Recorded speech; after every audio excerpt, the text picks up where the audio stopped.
deconstruct the administrative state. And I'm wondering how you can reconcile this agenda with what really needs to be done in order that the programs that you're talking about actually get effectively executed.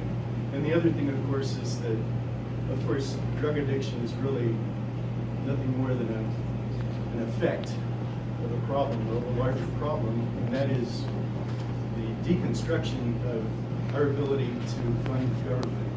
And I was wondering what you plan to do to see that that situation gets corrected. Yeah.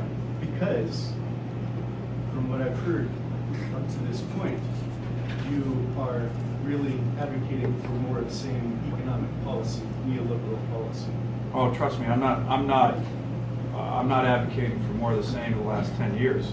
We've had the worst economic record in decades. Period. That's a Not fact. true. Right? Not true.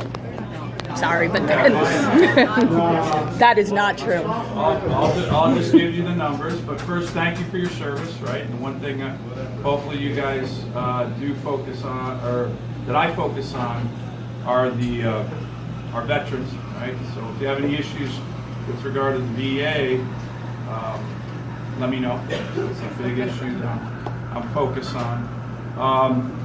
You know, you mentioned, I'll push back a little bit, not to rehash any history, but, you know, I'll push back a little bit on your presumption about full support of, you know, in terms of the administration and what happened during the election. You know, go look at the history. It wasn't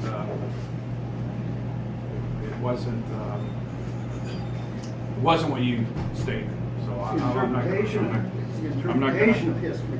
Your interpretation is different than ours. Go back and look at some of my statements in October as a senator. Okay, but let me get to your point.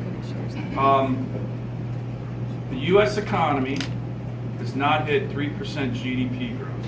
That's a decent measure of growth. It's not great.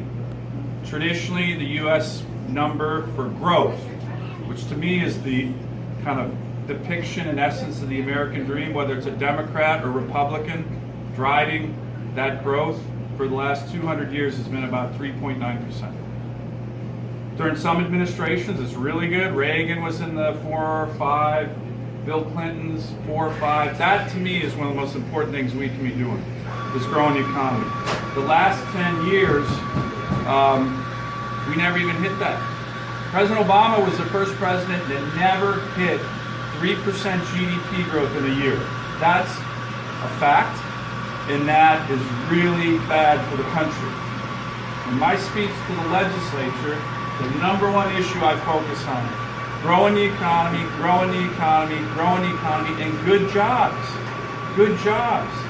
The best way to deal with whether it's addiction or homelessness or domestic violence, all issues I care a lot about, is to have a strong economy and good paying jobs.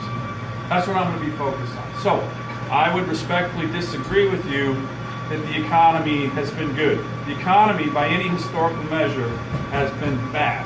Period. That's a fact. Okay? And that's not fake news or anything. That's just, President Obama never hit 3% GDP in 8 years. That's not good. And I think that's something we can all agree on. So I'm very focused on that. On the administrative state, I didn't see that statement. I don't speak for him. You know, my role is on the Senate side is advice and consent for Senate confirmed members of the cabinet.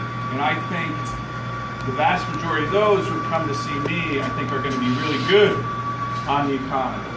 I will say on the administrative state, kind of more broadly, one of the things I saw as Attorney General and DNR Commissioner is just the federal agencies constantly trying to delay and over-regulate elements of our economy, whether the fishing industry or the oil and gas industry or even the tourism industry. And that is of concern to me because I think that limits our economic growth. So I am going to be focused on those issues. I've been focused on those issues for a long time, but I hope we can all agree that for Alaska and for the national economy, getting to traditional levels of American GDP growth, whether under a Democrat president or a Republican president, is one of the most important things we can do right now. And that's what I'm focused on. And if you saw any of my remarks from the speech in the legislature, that's where I emphasize most of my remarks. So, yes, sir. My name's Gary.